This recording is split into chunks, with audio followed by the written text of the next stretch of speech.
Okay, last problem in this section. Again, logarithm equation. Again, there are no plain numbers. And so that's my key to rewrite 2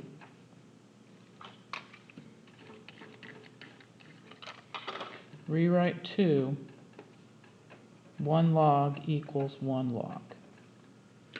So we're going to combine both of those. First one, a product rule backwards. Product rule backwards, you can put the things together by multiplying the arguments. So that's going to be natural log of 3x squared.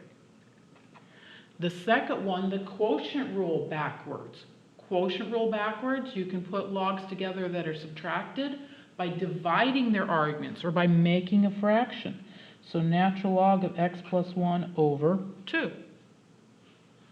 And now I have 1 log equal 1 log, and so it's just a fact when you have equal logarithms that have the same base, their arguments must be equal.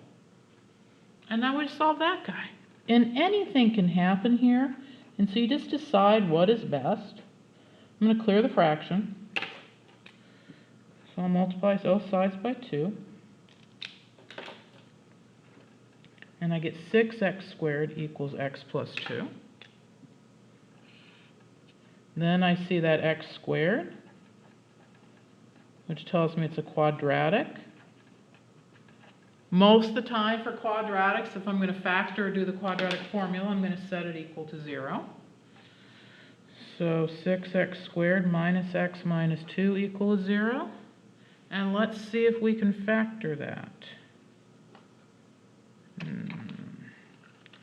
First term should multiply to be 6x, so I'm going to go 2x and x, and this is going to factor. So first terms multiply to 6x squared, I chose 2x and 3x. Last terms have to multiply to be negative 2, I chose negative 2 and 1. But the center has to come out to negative x, so checking the factoring. On the outside, I'm going to get negative 4x.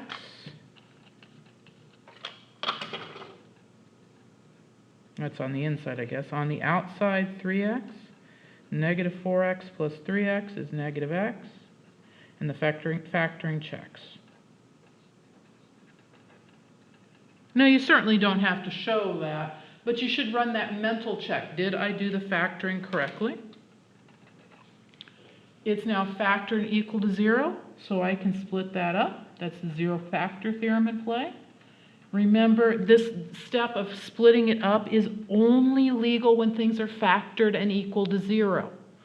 So I get 3x minus 2 equals 0, 2x plus 1 equals 0, 3x equals 2, x equals 2/3, 2x equals negative 1, x equals negative 1/2, and then that business about checking.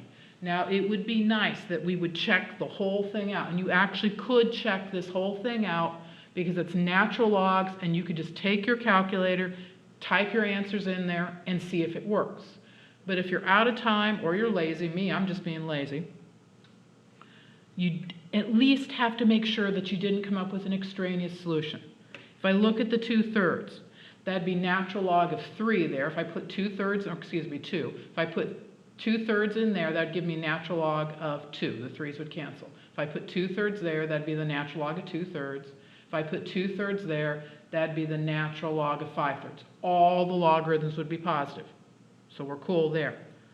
But the negative 1/2 right there, if I put negative 1/2 in there, that'd be the natural log of negative 3/2. Can't do logarithms of negatives. So I did come up with an extraneous solution. I reject that, and I just get the 2/3. And there's that problem, and that's the end of this section.